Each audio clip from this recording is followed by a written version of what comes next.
వాళ్ళని అరెస్ట్ చేయడానికి, వాళ్ళని చంపడానికి, వాళ్ళ మీద మళ్ళీ కేసులు పెట్టడానికి, 2021లో 22లో జరిగిన మర్డర్లకి, రేపులకి ఈ రోజు మళ్ళీ ప్రతీకారంగా తీర్చుకోవడానికి కాదు కదా పెట్టింది అంటున్నాను.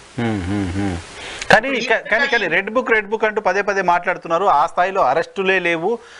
మడకసిరి చంద్రబాబు నాయుడు గారు వెళ్ళిన సందర్భంగా అక్కడ కొంతమంది సిపిఐ నాయకుల్ని గృహ నిర్బంధం చేస్తే నారా లోకేష్ గారు ట్వీట్ చేశారు, మన్నించండి కామ్రేడ్స్ అంటూ. ఈ ప్రభుత్వంలో వచ్చే 5 ఏళ్ళు అక్రమ అరెస్టులు ఉండవు, గృహ నిర్బంధాలు ఉండవు, ఎవరైనా లీడర్లు వస్తున్నారంటే ముందుగా అరెస్ట్ చేయడాలు ఉండవు అంటూ ఆయన ఒక భరోసానిస్తున్నారు. మంచిదే కదా. ఇప్పుడు 2 నెలలు ఇంకా 50 రోజులు అయింది. 50 రోజుల్లో మీకు జరిగినటువంటి దారుణాలు మీకు ఏమైనా లిస్ట్ కావాలి అంటే నేను ఇస్తాను ప్రభుత్వానికి. అధికారికంగా ఈ రాష్ట్రంలో జరిగినటువంటి మర్డర్లు ఏమైనా ఉన్నాయా, రేపులు ఏమైనా ఉన్నాయా, అధికార పార్టీ నాయకులు తెలుగుదేశం పార్టీ మేము అని చెప్పేసి ఏదైనా చేసినటువంటివి, లేకపోతే జరిగినటువంటి మారణహోమాలు ఏమన్నా నేను అధికారికంగా కావాలంటే లిస్ట్ ఇస్తా. 40-50 రోజులకే ఈ విధంగా జరిగితే రేపొద్దున భవిష్యత్తులో ఈ విధమైనటువంటి ఇప్పటికి జరిగింది చాలు. నేనేమంటాను అంటే నిజంగా పొలిటికల్ గా అరెస్టులు లేవు అంటే, లేకపోతే ఇంకోటి లేవు అంటే మీరు ఇప్పటి వరకు జరిగినటువంటి సిరీస్ ఆఫ్ అరెస్టులు, పెట్టినటువంటి కేసులు ఎవరి మీద పెట్టినట్టు? వైఎస్ఆర్సీపీ పార్టీ కార్యాలయాల మీద, వాళ్ళ మీద కోర్టు స్టే ఇచ్చేంత వరకు మీరు అన్ని కార్యాలయాలను కొట్టేయాలని ప్రయత్నం చేశారు కదా, అన్ని కార్యాలయాల మీదకి దాడి చేయాలని ప్రయత్నం చేశారు కదా, వైసీపీ నాయకులు అందరి భద్రతనంతా విరమించేశారు కదా, వైసీపీ నాయకుల మీద, పెద్దిరెడ్డి మీద, వాళ్ళ మీద కేసులు పెట్టారు కదా, నాని మీద కేసులు పెట్టారు కదా, ఇప్పుడు వంశీ మీద కేసులు పెట్టారు కదా, వీళ్ళందరినీ అరెస్ట్ చేయడానికి బృందాలు తిరుగుతున్నాయి కదా, వీటన్నిటిని ఏమంటాము? ప్రతీకార చర్యలు అనమా వీటన్నిటిని? రేపొద్దున ఇప్పుడు మన్నించండి కామ్రేడ్స్ అన్నారు, రేపొద్దున ఏదైనా ఒక అంశం జరిగినప్పుడు మేము రోడ్డు మీదకి వస్తే మమ్మల్ని అరెస్ట్ చేయకుండా ఉండమనండి, గృహ నిర్బంధం చేయకుండా ఉండమనండి. ఐఎమ్ షూర్ ఇంకా ప్రజలు బయటకు రాలేదు, ఇంకా కొంత సమయం ఉంది కదా అని రాలా. నాకు తెలిసి అలాంటి ఆలోచన కనుక ఉంటే వాళ్ళని అప్రిషియేట్ చేయాల్సింది, ఖచ్చితంగా అప్రిషియేట్ చేస్తాను. అలాంటి ఆలోచన ఉంటుందని నేను అనుకోవటం లేదు, ఎందుకంటే వీళ్ళు వెళ్తున్న పోకడ అలా లేదు. ఓవరాల్ గా నేనేమంటానంటే ఒకళ్ళని అరెస్ట్ చేస్తారు, 10 రోజుల్లో బయటకు వస్తారు, అది కాదు నరసింహరావు గారు. ఇక్కడ బాధ ఏంటి అంటే ఈ రాష్ట్రాన్ని ఒక law and order problem, political rivalry పట్టి పీడిస్తుంది అన్న భావన ఇతర రాష్ట్రాల్లో ఉన్న ఇన్వెస్టర్లకు వచ్చేసింది. So nobody is willing to invest here. ఇది నా మాట కాదు, రాబోయే 5 సంవత్సరాల్లో మీరే చూస్తారు. ఈ రాష్ట్రానికి పట్టుమని 10,000 మందికి ఉపాధి కల్పించే ఒక్క ఫ్యాక్టరీ కూడా వచ్చే పరిస్థితి ఉండదు. ఎందుకు ఉండదు అంటే ఈ రాష్ట్రంలో జరగబోతున్న పరిపాలన ఈ విధంగానే ఉంది.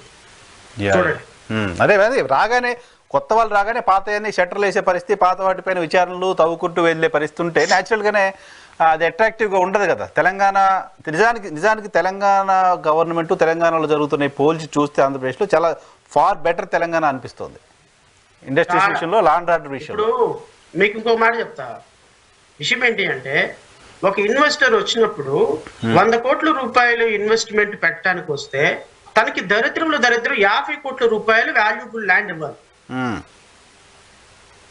ఇన్ఫ్రాస్ట్రక్చర్ ఫ్రీగా ప్రొవైడ్ చేయాలి, ఫ్రీ పవర్ ఇవ్వాలి, ఫ్రీ వాటర్ ఇవ్వాలి, ఫ్రీ ఎలక్ట్రిసిటీ ఇవ్వాలి, అతనికి ఫ్రీ ల్యాండ్ ఇవ్వాలి, అతను జనరేట్ చేయబోయే ఎంప్లాయ్మెంట్ కి సంబంధించిన infrastructure, skill development, skilled staff ని ప్రొవైడ్ చేయాలి. వీటన్నిటిని కూడా గవర్నమెంట్ బేర్ చేయాలి. గవర్నమెంట్ ఆ బేర్ చేసే పరిస్థితుల్లో లేదు. కరెక్ట్.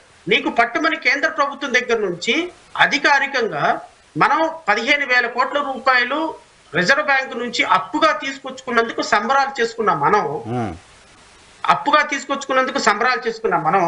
4 జిల్లాలకి 450 కోట్లు, 470 కోట్లు ఇచ్చినందుకు, 300 కోట్లు ఇచ్చినందుకు సంబరాలు చేసుకున్నాం మనం.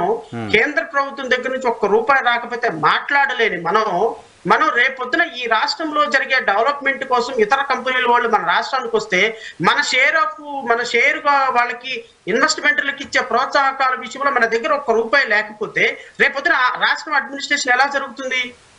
మీరేం చెప్పారు, ప్రామిస్ ఏం చేశారు నేషన్ కి?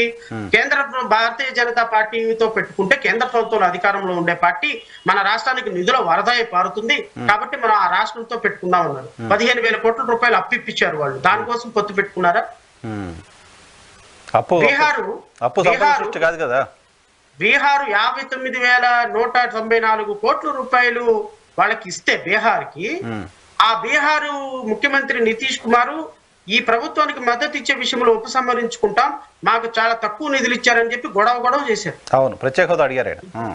ఇప్పుడు ప్రత్యేక హోదా ఇవ్వలేదు మేము అడిగిందని. నేనేమంటానంటే 60,000 కోట్లు రమారమి, 100 కోట్లు తక్కువ 60,000 కోట్ల రూపాయలు కేంద్ర ప్రభుత్వం వాళ్ళకి అధికారికంగా, ఏది ప్రభుత్వ వాటా కాకుండా మళ్ళీ వాళ్ళ పన్నుల వాటా వాళ్ళకి వస్తుంది. నాకు తెలిసి రమారమి 40,000 కోట్ల రూపాయలు పన్నులకు సంబంధించినటువంటి వాళ్ళ షేర్ వాళ్ళకి వెళ్తుంది. ఆ 40,000 కోట్ల రూపాయలు కాక 59,000 కోట్లు 60,000 కోట్ల రూపాయలు కేటాయిస్తే అంత మాట మాట్లాడిన బీహార్, మన రాష్ట్రం 15,000 కోట్ల రూపాయలు అమరావతికి, అది కూడా అప్పుగా ఇప్పిస్తే వడ్డీ ఎవరు కట్టాలి? ఆ అప్పు ఎప్పుడు తీర్చాలి? అది 30 సంవత్సరాల తర్వాత తీస్తామా 15 సంవత్సరాల తర్వాత తీస్తామనే సమస్య కాదు. మనకి అప్పుగా తెచ్చుకోవాల్సిన పరిస్థితుల్లో అప్పుగా తెచ్చుకొని డప్పాలు కొట్టుకున్న ఈ రాష్ట్రం ఏ విధంగా రేపొద్దున డెవలప్ అవుతుంది? ఇవన్నీ కూడా రాష్ట్ర ప్రజలు ఆలోచించాలంటున్నాను నేను. తెలుగుదేశం పార్టీ నాయకులందరూ ఆలోచించాల్సింది ఏంటంటే, ఇప్పుడు సూపర్ 6 అమలు చేసే పరిస్థితి కనిపించింది.